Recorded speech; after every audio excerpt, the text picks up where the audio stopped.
అందరికీ నేను ఈరోజు సమ్మర్ స్పెషల్ చాలా సింపుల్‌గా పచ్చిపులుసు చేయబోతున్నాను. సో, దానికోసం ముందుగా చింతపండుని నానబెట్టేసుకున్నాననమాట. ఆ తర్వాత ఒక మీడియం సైజ్ ఉల్లిపాయలు తీసుకొని చాలా చిన్న పీసెస్‌లో కట్ చేసుకున్నాను. ఆ తర్వాత ఒక సన్నని పచ్చిమిరపకాయ చూసి దాన్ని కూడా చాలా సన్నగా పీసెస్‌లో కట్ చేసుకున్నాను. ఆ తర్వాత కొత్తిమీరని శుభ్రంగా కడుక్కొని కొత్తిమీరను కూడా కట్ చేసి వేసుకున్నాను.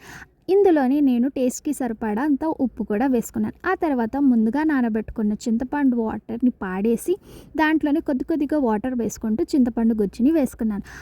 ఇలా వేసుకున్న తర్వాత మనం పులుపు క్వాంటిటీని బట్టి నేను కొద్దిగా వాటర్ యాడ్ చేసుకున్నాను. ఉప్పు తక్కువ ఉంటే కూడా మీరు యాడ్ చేసుకోవచ్చు.